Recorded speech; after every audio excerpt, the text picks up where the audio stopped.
Oh, welcome to Warblog. Welcome to Warblog. Today, I'm going to give you a quick overview on the print and play arrangements. And just again repeat that the game's under development, being moved onto another server, but that's slightly different because this game's taken for ages. I mean, I can't remember when I did this one, but it's been a while, but things are active and happening and all sorts. So the first thing is, I've basically just managed to get the game added onto Board Game Geek, which is a bit of a strange thing because it's taken forever and it's been a bit frustrating. I've submitted it in July and it's November, but to be quite honest, I'm not so fussed, about about that. I don't really know what it entails, but basically, from my point of view, people can now print and play this game, take all their little photos, review it on Board Game Geek. Apparently, each scenario would be a sub play or something like that. I don't know. I'll figure it out. But basically, it's all about the print and play side of things. So what I'm going to do here is just go through a bit of that. So if you sign up and you become a member, etc. Now the first thing I want to sort of show, because it's sort of more exciting than the other stuff, is the rules. So you would go to the rules, for example. Now I'm going to put a button so that you can do this straight off, but I mean these have been updated since then. I should update that, but these are the regular rules. So if you're playing regularly, you will use these regular rules. And then down here it's got some addition on print and play, etc. And this video is the video I'm going to make. I'm going to replace with that. This is the old one that sort of isn't as good as this one because certain things have changed. But here's the print and play rules. So essentially I will be putting a link to this at the top to make it a little easier than that, but there they are. So these are the print and play rules. Now the thing is, they're still in that other sort of format. And so you need a computer to look at them, so you want to print and play them now, obviously. Now this is today, 8th of November. So it says, please print this out to a printer for classic 3-column rule set. And so you can't see this, but I'm going to now try and do this, because the last time I tried to do this didn't work, actually, because I couldn't remember, because I don't have a printer. I'll be quite honest about that. But, I'm still excited. But anyway, so I'm going to open this menu and then I'm going to go to print. Now I'm in Firefox. Everything I do is in Firefox. In actual fact, I might put a disclaimer saying this game won't work in anything else, because when you play it on Microsoft, I just can't even say their name without trying to curse. It works, but it has little things that make it awkward, and I'm not sure how the print and play will work. So I'm almost, because I use Firefox all the time, I'd really have to sit down and sort of actually play it on Chrome, Edge and Safari and all that and actually figure it out. But I think it works. It's just there's always something a bit odd about those ones. But anyway, so I'm going to print, and now in Firefox it'll give you a print preview, and that's all I ever use. Now you can't see the top because my thing is sort of down there. So here is the 3-column what's it. So when you print out the rules, this is what you get. Now I've adjusted things on here, and I'm going to adjust things significantly. Now the only thing to say is, when you do this, you will see at the top, you can't see it because of the way I'm sort of doing this thing. I don't want to change the size of the screen in mid-shot. But basically, and it's covered by that. But basically, you need to go into page setup, and you need to do two things that will help. Firstly, there's a section, and it's got 1, 2, 3, 1, 2, 3, and basically, although it's a bit topsy-turvy in this, it will say, what do you want printed out in here? And so what you'll normally see when you print something out is the name of the page, and then it's got blank, but you could put something in there, and then it's got something else, and then for this bit, which is in the settings, is underneath this bit, it will have here the URL for where you printed it out. Currently it'll be blank for that, and here it will be the date and time. basically you want to blank all those out. So as you can see, it just prints out the rules without that stuff. If you just print it out ordinarily, you'll see those things. And secondly, you want to adjust the margins. I've set my margins to 0.3, and it's all a bit odd because when I print this out on my other computer, my main computer, basically I get this perfectly inside this box. So the point there being, there's never going to be a sort of, I'm not going to try and so, oh, I've got to get it into just 3 pages. That's never going to happen because these are going to be dynamic. I'll change things, I'll add things, and quite often I just talk endlessly. I mean, this could probably be reduced, but the thing is, from my point of view, it's actually really interesting because I can actually now see the rules almost in a different light. I can see, what's what, and 2 things to sort of point out. I mean, we've got a combat table, and the regular table doesn't have a combat table because it's done by the computer. And now I had sort of formulated it, and it was interesting to see how it actually translated into a combat table because I'd never seen it in a combat table before. But I think most people that understand combat tables will sort of look at this and sort of understand it and probably say, oh, well, it's a bit tough for these people or that people. But this is what it all comes down to. Everything else is sort of secondary. It probably needs developing. The other thing that's sort of a bit of a sort of change is the terrain table. So what I've done here, and I could put in a few more columns. It's interesting, there's a space there. I wonder if I can do something about that. But anyway, it doesn't matter. The point I'm trying to get to here is that it's simplified. Now, it's simplified into defense, so you can know the defense of the terrain. So agriculture, bush, desert, dune, there's no effect. It's 1 times the defense.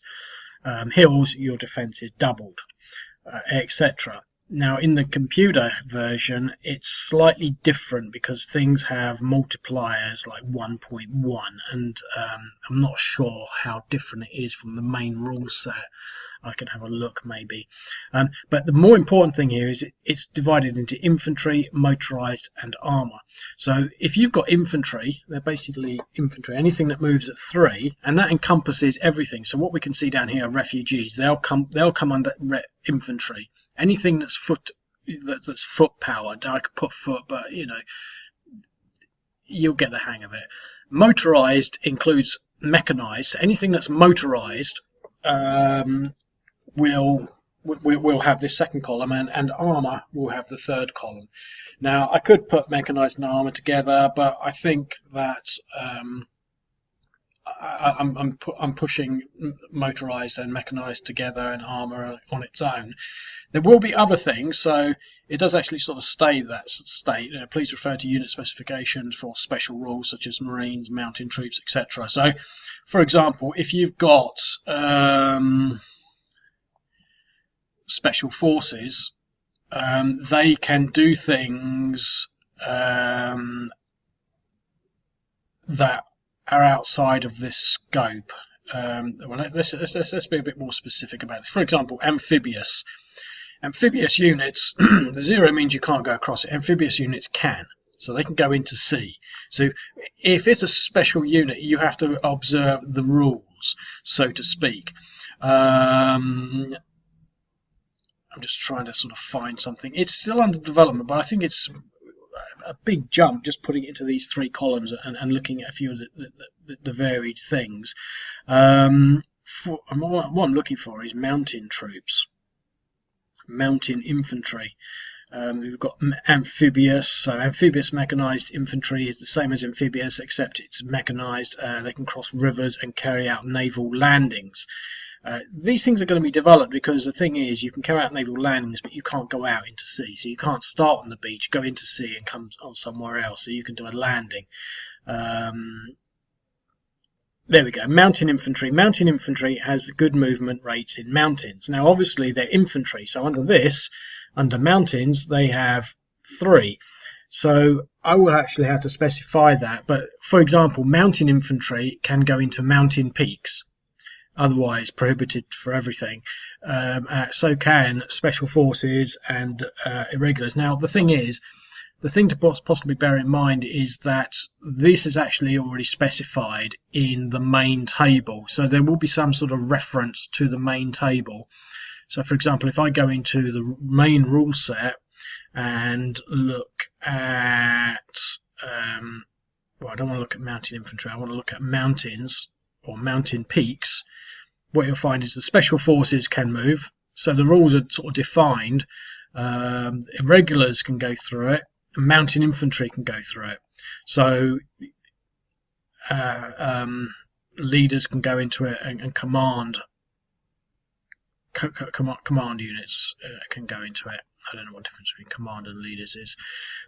Smugglers can also go into them. So, I mean, you know, whether or not that needs to be changed is something else. But what I'm saying is there's still some sort of back reference to this if need be. But generally speaking, those simplified rules, and they are designed to be simplified and overruling, will for that. Because, I mean, for example, here you can see that artillery movement in mountains is 3.1. Basically, that can't go into mountains. There's quite a few things where I think actually the movement, yeah, for example, mechanized movement through orchards, which I hardly ever use these days at all. Really, it's just an early terrain type that's not been removed or anything. But mechanized is 1.2. Now the thing is, you know, recce movement is 1.2. It's sort of almost impossible really to, on the board game, to start thinking about 1.2 movement. So everything's simplified. So they will have mechanized infantry in orchards. We'll have the all the way back down. Oh no, we're already on the rules page. Let's just go down to the bottom there. Go to the print and play, and let's just print it for sake of argument. So in orchards, mechanized is 1. Motorized mechanized is 1. Now the thing is, one thing to bear in mind, you might sort of think, well, that's a bit odd. Well, it is a bit odd, but that's not a print and play oddness, that's a general oddness. One of the things that's still to come in the overall game is a real solidification of the movement, because it's sort of, some things don't make a lot of sense because I added them and adjusted them, and I've yet to sit down and actually say, okay, this is exactly everything, and actually apply it in a sequential manner so that things become progressively difficult or harder in relation to everything else. It was getting to the stage where the police units could actually move through the mountains like 3 movement at a time, whereas everything else was moving at one hex at a time. So these police were like super powered. And that's changed since I discovered that. But there's going to be other things like that, you know, like protesters moving like 6 hexes at a time or something like that. So that's it really. I mean, I just really wanted to showcase the rules, but what I am going to do, a little reluctantly, because I'm bracing myself for disaster, is, well, I've had a look at this. So essentially, I'm actually on the print and play page. Let's go back from the beginning. Maybe it doesn't matter which one we do. Let's actually do this one. So I want to now print this game. So as I say, I'm logged in, so I can see the game, but I can just go straight to print. The print actually takes you through to this page. Now, if I were to print direct from here,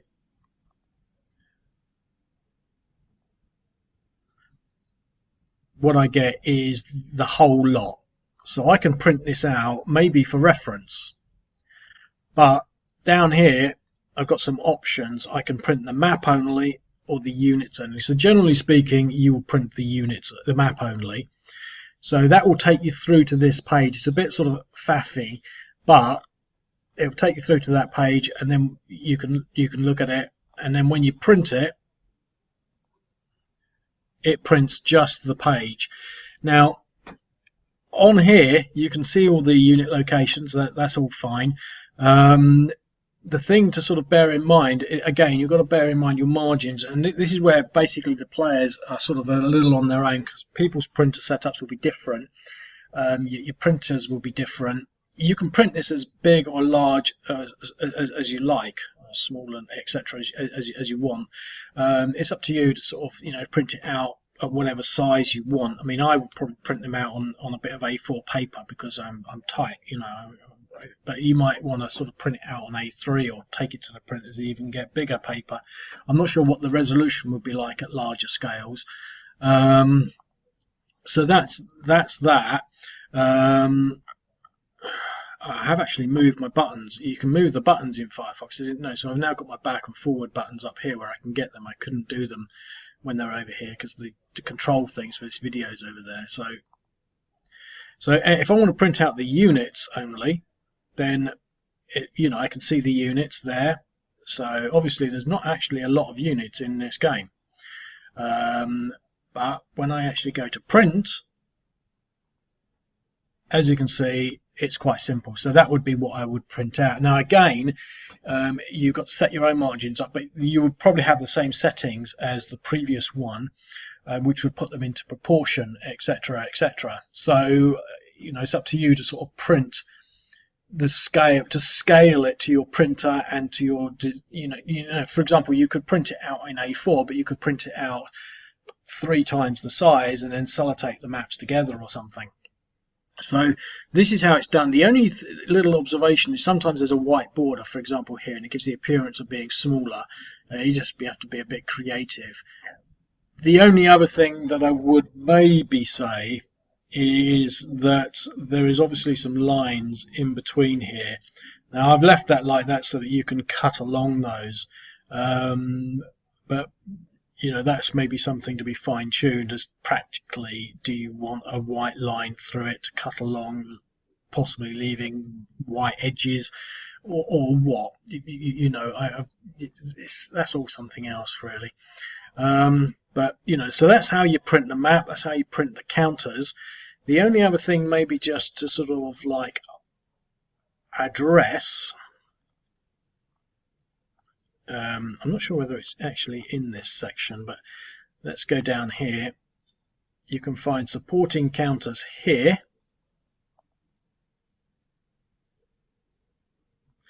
So these are all sorts of things that are supporting counters. Now they're not necessarily complete, so this is still something that sort of I'm working through to some extent, but it works, in the sense that it works, in the computer version. These are the hits that you would maybe have, and it's done from 1 to 10, because basically, well, if you get 1, if you roll the the combat table and you get 1 hit against the 1 depression, 1 disruption, or whatever you want to call it, against an opponent, they will then have 1 of these on top of their counter. So these are the hit counters. Now these ones are separate and therefore objectives. So you've got multiple counters. So if an objective is worth 25, you would have a 20 and a 5, and that's how that works. So if you sit in there and with a 2 powered unit, and you take the objective into your favor by 2, you would then replace the 5 with a 3, taking it down to 23, etc., etc. Now the only thing to sort of say here is that I could probably do with another set of green counters for the other objective situations. A lot of these things are actually still a bit sort of, I'm waiting really for to see it played in earnest, either by me or someone else. As far as I'm concerned, it's all pretty sort of good to go in that sense. What I am encouraging people to do, not so much because I'm lazy, is to sort of interpret and make the rules up themselves. Especially, I mean, I will be setting sort of rules. These are the official rules, but I think part and parcel of the whole approach that I've taken, especially on the computer version, and also it's trickling down to the print and play, is that people are to use it in a way that makes sense to them. So you could even add command structures if you wanted, but to make it easy and to play. That the whole idea is that you print these out. When I did the Board Game Geek thing, the guy said, write a description that highlights the strengths of the game, and he suggested one of them was that it was simple and easy to play, and that is actually a key strength. I didn't really think of it like that, but you know, the whole point here is that you know, in these games, they are sort of quick and easy to play. So, for example, if that was what you were printing out, the whole idea is you can just start moving things.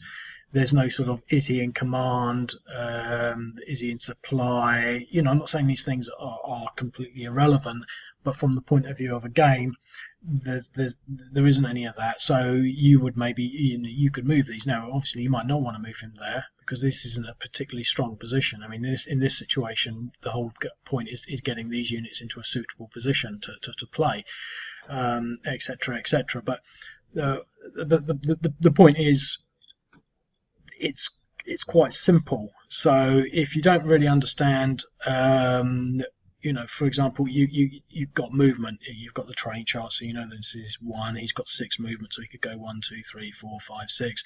But this is a road, so that will have that will halve his movement, so he could possibly move 12, which is quite a long way actually. I'll have to sort of look up what the road is actually in the rule book. Road. I'm trying to get onto the other screen now because it's not attached, but basically that's how that would work. So he could move. Actually, mechanized a lot through desert is 2 movements, so he could move 2. He can move 3. 1, 2, 3, 4, 5, 6. But the road doubles him, so he can move 6. 1, 2, 3, 4, 5, 6. So I think that's how it works. You know, it doesn't matter. So here, infantry, you can move, I think, 1 through desert. 1.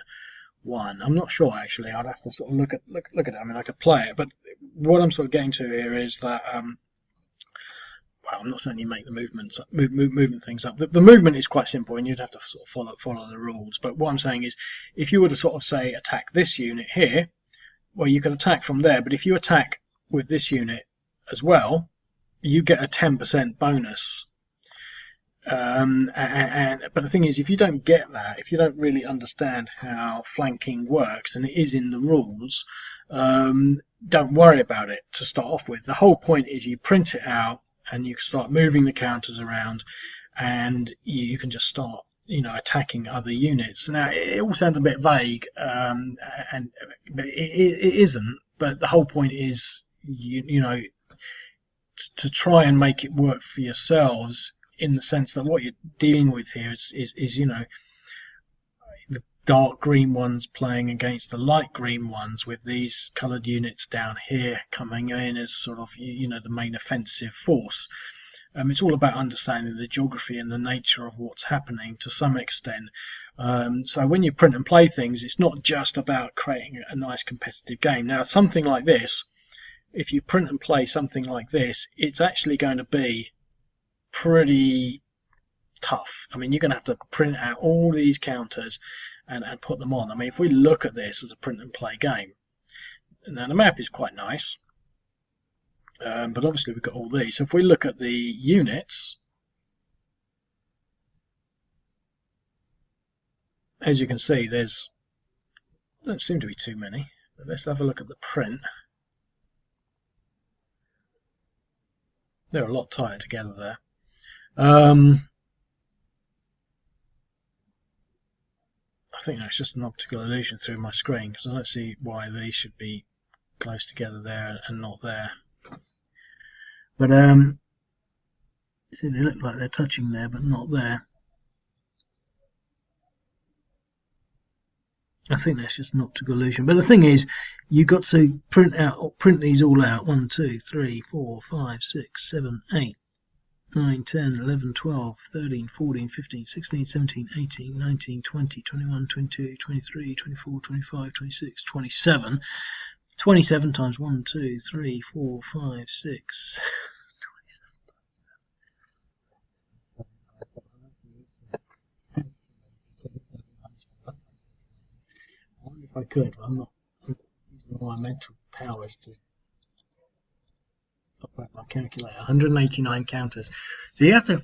This is the thing about print and play. You have to print out 189 counters, and then you would have to, let's go use the back button here, then you have to figure out where they all go.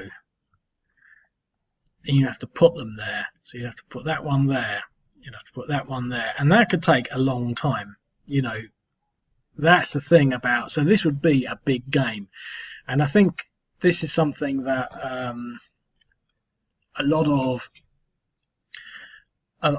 people that are more mainstream game manufacturers are not so much aware of, but I think they factor things around total counters, whereas I don't. I just, you know, I've got games where I've got a lot of counters. It just seems I just put them in to sort of almost create the outlines, and you know, I'm not bothering about its print and playability. But this one, you might sort of want to think, well, do I want to do that? But it is a massive game, so this would be a monster game, but it's not particularly monster Eastern Front or Western Front type, you know, incredible strategy. It's just lots of units. So, you know, I'm just sort of wobbling now. I'm just pointing a few things out. But you know, so I mean, if you sign up for the print and play aspect of it, which is what this video is really all about, for example, I mean, that would be a big one. You can, for example, in this one, there are not so many units. You can pick and play. You can and choose a scenario that complements your. I've lost train of what I thought. Basically, how much you care about printing things out. For example, this one would not take a long time. You know, you could print the map. So we can print game. So okay, well, I can print that map out. I won't show you how to do that again, but let's print the units only. Go to the print. That's not a lot. 1, 2, 3, 4, 5, 6, 7, 8, 9, 10, 11, 12, 13, 14, 15, 16, 17, 18, 19, 20, 21 units. So that would be quite light on your requirement to actually make the game. I mean, I don't want to sound sort of odd, because I don't understand why we would want to print these games out, you know, and you can play it on the browser, you know. But the thing is, I do appreciate that some people like to print games out, and I think one other thing is, once you've printed a game out, you've got it there forever, and you can play it forever, which is like, you know, I've seen some people on videos on YouTube, and they printed them out, and they got them in these little Ziploc bags and things like that. And you know, I can you know, I can appreciate that. I wrote to the bloke on the Board Game Geek, and I said to him, after he decided to actually process my application for the database, but he said, I said, you know, I'm trying to, I'm in the back of my mind aware that there are people with, like, oh, I said OCD, but I don't necessarily mean it like that, especially not in a cruel sense, but people that just want to play all the games. But you could sit there and you could print out a lot of games. There's 500, so there's going to be some like this one that that are going to be easy to print out, and they're not going to take a long time to set up. And then you could actually, you know, I mean, find quite a lot of games to suit your interest level and to suit, you know, the scope of the competitiveness that you want. For example, this is quite a well balanced game, but the only thing is, I'm pretty sure that the People's Democratic Party of Afghanistan have bigger odds. So I think in this game, actually, it's not that well balanced, because there's all this armor. Look, it's all armor, and all they've got is a bunch of infantry defending. But there are fights. You know, it's not necessarily a walkover, but maybe not the most exciting of games. But the thing is, you could probably print this out if you were set up and, you know, a bit familiar with that. I mean, I can't, because I don't have a printer. But you could probably print this out, do whatever you do with the counters, I don't know, back them onto a bit of card with some tape, and set it up quite quickly, because there's only 21 counters. And I think it's that sort of level of, you know, how this works that's going to be sort of quite important or significant when you sort of start thinking about the big, you know, the bigger picture. I'm just going to sort of go down here and jump into, say, this one. I don't know what's in there, but just sort of middle of the road stuff. I mean, this is an interesting scenario, and in scenarios like this where there are potentially the requirements for special rules, in particular the way the airlifting works, you can create those special rules, and I can even start considering that with supplementary guidance. I would call it guidance on how to interpret special events, because they airlift from the south, and it's sort of, the rules really don't encompass that because they airlift back into here, but you can airlift them out, you have to airlift them off, and then you'd have to bring them back in, and why would you do that? So you can create special rules, but what I was trying to get to is that this looks like an interesting one. That is interesting. What I'm trying to get to is you can reset scenarios. So if you think, well, this is an interesting scenario, but you actually wanted to adjust things, you can do that. So you can sort of readjust it to your own requirements. There are some scenarios in here, and I can't remember where they are. This is actually quite a sort of a big one, in the sense that it's one of these parts of the Gulf War. It's not actually written in there, but this is where the Iraqis attack this town down here, and they take it, but then they get sort of forced out, and it's all about how all that works. But you might sort of think, well, hang on, I don't like this setup, I want to set it up slightly differently, and on the print and play, I encourage people to do that. I mean, for example, I think one of the big things that people have sort of given me the impression that they want is a game editor. Well, I'm not going to do that, because I write the games, and they're good enough, and I'm not, I just, it's not so much I don't want people touching the way I set things up, it's just this is what it is. It's not, it is a commercial product in that sense, and it is, I always say that it's very clearly, this isn't a hobby, although it is pretty much at hobby level. It's not, it is a commercial product, and that's what I'm all about. So I'm not going to give people just editing functionality. I mean, first off, I'd have to create it, which is, really difficult, because people always find something that doesn't work, and it just becomes a nightmare doing things like that. But I could create a massive editing tool. You could just go in there, you could take a map and build your own maps and create your own forces. Well, fantastic. But the thing is, you wouldn't be able to create these counters, because these are all hand done, in Photoshop, and just create them. I've been doing so much. I've got probably thousands of them now. I mean, this counter actually says somewhere on it, 2nd Mechanized Brigade over on the left, 1st Division over on the right, 1st Mechanized Division as it is, 1st Division, it's got 776, etc., etc. I mean, that is a specific counter that is actually different to this one, which is the 1st Brigade. That's the 5th Division, 1st Mechanical Brigade. Yeah, Mechanized Brigade. So so you can't just create those things. But the point is, that's just because it's difficult. That's how it is, commercial product. But if you print this out, essentially, I can't do anything about it. But I almost encourage people to do that, because that's sort of more the nature of the print and play game.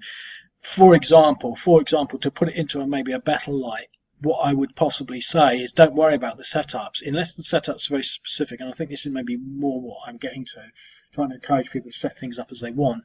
You could set these up as you want, so you would maybe, in here there's not really a lot of option. You'd have to say, well, you've got to be in the Kuwait side of the border, and that's that. But as the sort of the coalition forces, you might put these slightly differently. Now, this is a difficult situation to interpret in that way, because this is the historic setup. So these units, to be quite honest, Al-Zahar should have been like about 10 hexes to the east, to the west there, but that doesn't matter. It's made a mess of that one. But you could put these are special forces at the front line. You could put them, say, somewhere else, or you could set things up. Now, this, because it's more historical, you wouldn't really have as much license to do that. But for some other games,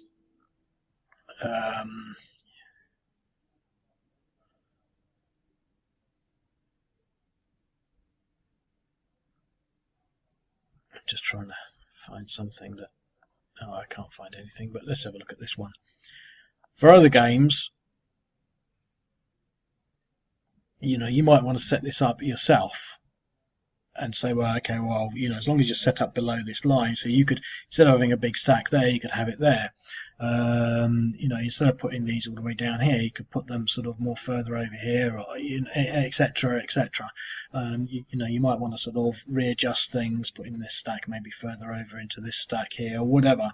But when you print and play, you get a little more license that will help you to not have to sort of figure out where every unit should go. As long as you fill out maybe these lines, you could just plonk some units. So if you put some in the wrong places, it doesn't really matter.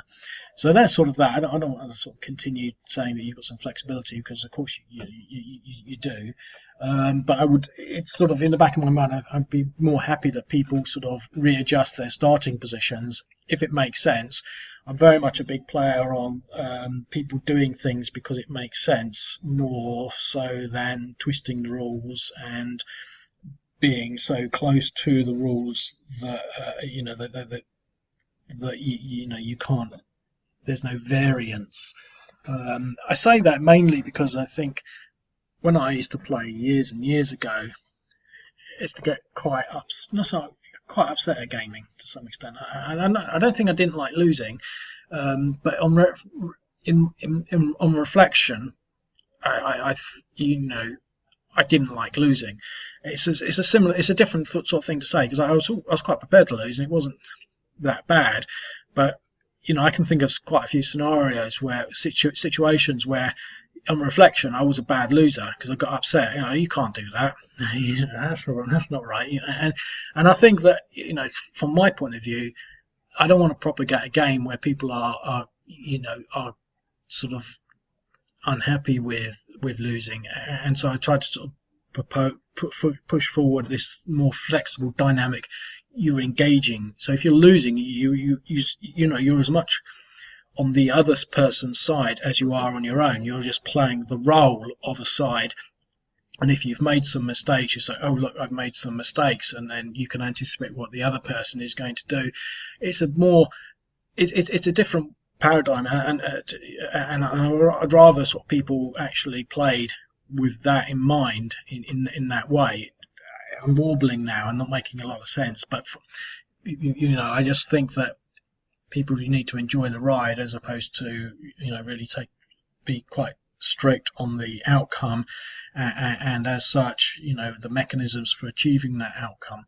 I mean, I can remember playing some games and doing some pretty stupid things, things that the rules allowed you to do but were really stupid. I mean, I won't go off on a tangent here, but I remember playing some American Civil War miniatures, and you could, in your turn phase, you could unlimber your artillery, you could ride it all up the road, and you could sit at point blank range in front of a line, unlimber, set your cannons up, and fire.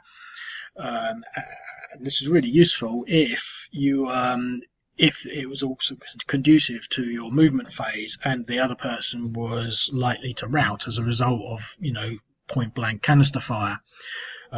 Things like that, and I sort of think, well, that's all fair enough, but when you actually look at it, the artillery would never do that, and so I just think people shouldn't play like that, and this is something that I did, and I sort of think, well, that's just I just wish I hadn't done that. I don't think it's a big issue, but it's upon reflection, and so I'm sort of thinking, well, you need to sort of say, oh well, I could, for example, you can do things like you could push this. If this is an irregular unit, well, if you had some irregular units here, you could come through here. Sometimes I do actually do this. You could come through here and take out the artillery. But the thing is, you wouldn't necessarily do that because you're going to get trashed later on. It's just a gameplay, and this is how I think lines of sort of control actually work and should work. Let me find maybe a game I can demonstrate that.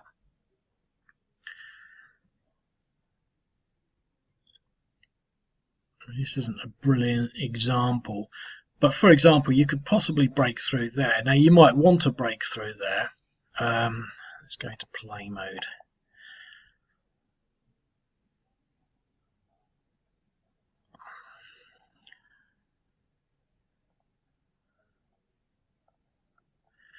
Let's choose a nice colour.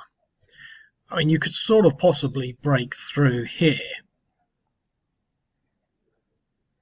and then just attack there. Now the thing is, ironically, that might be a good move. It might be a good strategy. But in theory, and that's probably what that is there for, you might not, because these units would then just cut your supply lines off. So what I'm saying is, although there's no supply lines in this game, you know, and there aren't, you would play in the sort of understanding of you are pushing your front line ever forward. So here, what you might instead do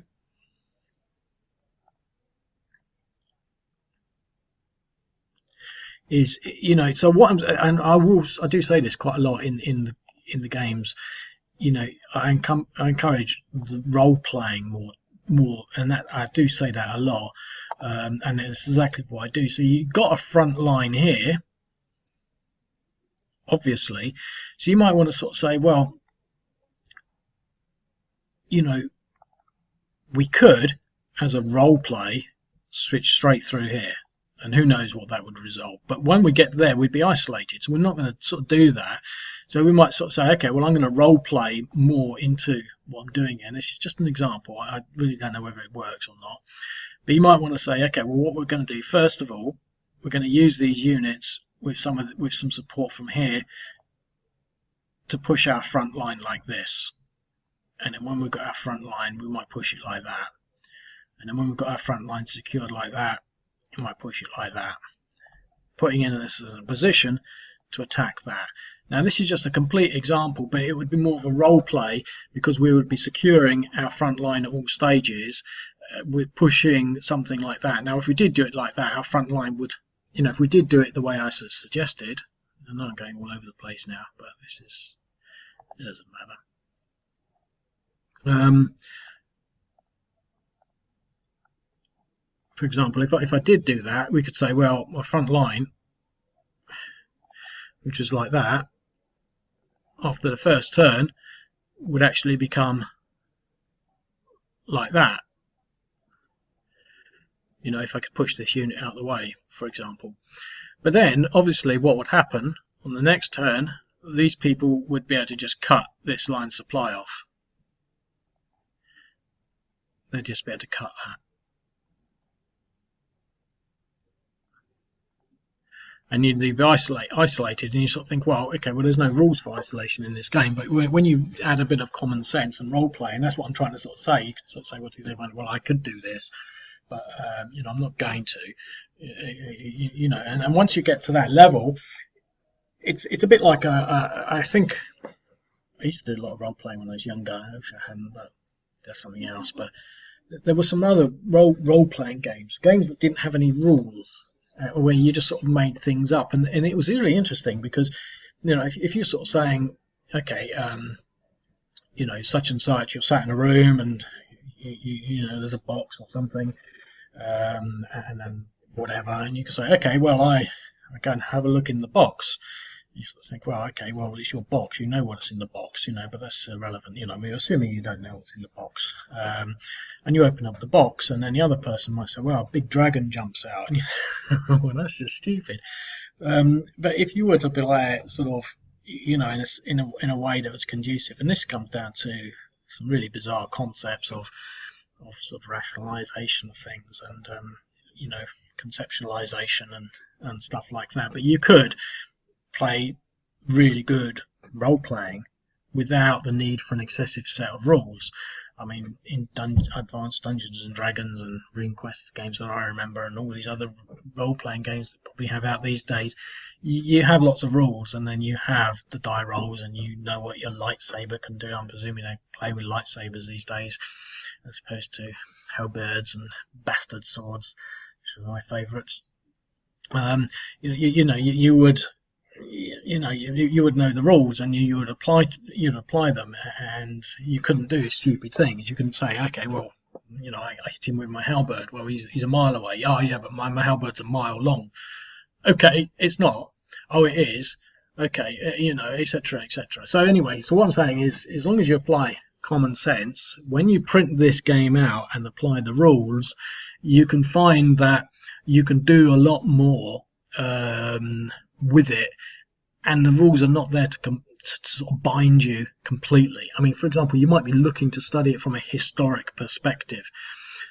You know, this is again something that, as far as I'm concerned, is a very legitimate part of what I'm trying to set up here. So let's look at, I don't know why I always need to find something completely random, because they're all pretty random. But let's look at, I don't know, let's look at this one. This is actually quite a nice map. I wonder how many units there are in that. But basically, if we were to be looking at this, you might want to print it out, and then you might just want to sort of move your units down, even without counting the movement spaces, to reflect what's happening. So you could say, okay, well, we're going to push our units down here. Well, you might do the little attacks, but you might sort of, especially if you're printing and playing on your own, all I'm saying is you don't have to, you know, you could play this, and I know anyone could play this. I mean, you could print it, you could get a map, any map, and you could, you know, snipped bits of paper to pretend, you know, whatever. I don't know. You could use, you can make up your own counters and your own rules and whatever. So you are, when you do get this, you are playing for a rule set and for rules and for scenarios, etc. So I'm not saying that, you know, you can complete freeform, but, you know, essentially you could sort of apply a little bit if you sort of think, well, hang on, you know, I'd really like to sort of introduce some other sort of dynamic or concept. You know, it's all sort of encouraged, etc., etc. So anyway, I'll leave it at that. I in the confidence that no one's ever going to get to 40th minute and listen to me making no sense at all. The bottom line is you've got print and play, so you can print. Gives you all the little numbers. Print the map. So you go to the print area, and then you print out the map in whatever size you want, and you trim it down, presumably. You can print the counters in exactly the same way, which are all sort of organized in a nice, easy to trim format. Again, scaling as required. Lots of counters, lots of sticking, lots of trying to find out where they should go. Okay, again, I won't repeat about putting them where you want, but I will actually, because I'm like that. But you know, you don't have to have them exactly where they are. You might, as long as all these are on the Turkish side, for example, you can maybe change the deployments, etc. You know, ideally you use the same guidance, but in some places you might, instead of putting them there, you put one there and put one there. You know, it wouldn't make a lot of difference. Remember, these units are actually static, so these are the Iraqis, non-combatants. So in general, you know, you're supposed to keep their formation that they're applied in.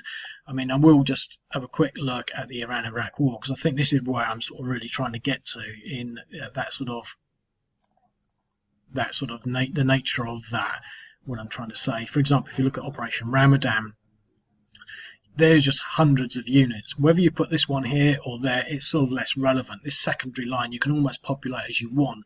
So you could say, okay, well, I'm going to do that, because otherwise you're going to end up with like this 5-hour process of finding that unit and putting it there. Whereas if you just get all the green ones and you just plonk them where you want, you might have a more fun time. That's what I'm saying. There's some license, especially on a game like this, because that's all I've done.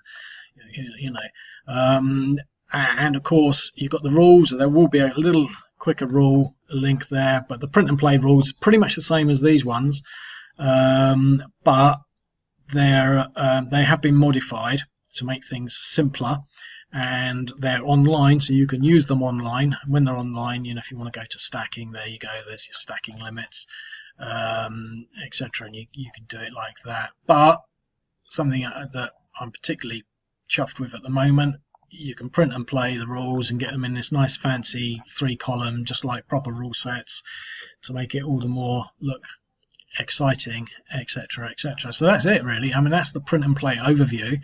You can print and play, and then you can, you know, talk about it on Board Game Geek.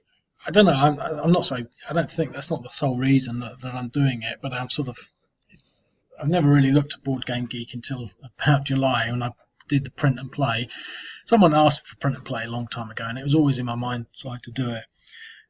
And the first thing I thought of when I did the print and play was Board Game Geek. I thought, oh, well, all these people will probably be gagging to play every game that they possibly can and do their little write-ups and things like that. But to be quite honest, I mean, I don't think there's going to be a big rush. In fact, I'd be surprised if anyone does it, especially anytime soon. I've been running this game now for 3 or 4 years, and quite honest, there's hardly any players at all. So I don't really expect there to be a sudden extra rush. I think anyone that's in the sort of business of playing modern war games probably knows about this site. But the thing is, it's there. It seems like a natural sort of marriage between print and play and the people that might do print and play. The people that want to do things. I also said to the guy in the email when I was talking to him, there's probably people there that want to be the first, like they can see it. I was watching someone's video and they were talking about Advanced Squad Leader, and I never really liked that game. I can remember playing it in about 95 or 96. It was a solo game, and all I can remember was some glinting metal or something, and it just had no appeal at all, but that's beside the point. He's saying that things like Advanced Squad Leader are like bands, say like Nirvana or something, and everyone sort of wants to say that they liked them before they became popular. And I thought, oh, hang on, that makes sense, because people might want to play Warblog before it becomes popular, before it sells out to some major software corporation that wants to buy it. I don't actually think that's going to happen just because of the nature of the subject matter. But it's always in the back of my mind. It always seems to me to be, I'm quite honest, to be sort of leading edge, in a certain sense, because you can play this directly in your browser. I've not seen anyone that can do this, and the fact that this can do that and you can move them to there once you're playing it is actually, I don't want to say it's difficult, because I get people that say, well, I could do that, but it is difficult. This is browser software. This isn't a download bit of exe program written in C+. This is not Flash. This is a website. This is in a browser. These are website-based images. It's unique. No one else has done that. No one else can do that at the moment. I don't want to say no one else can. People could, but simply this is called drag and drop.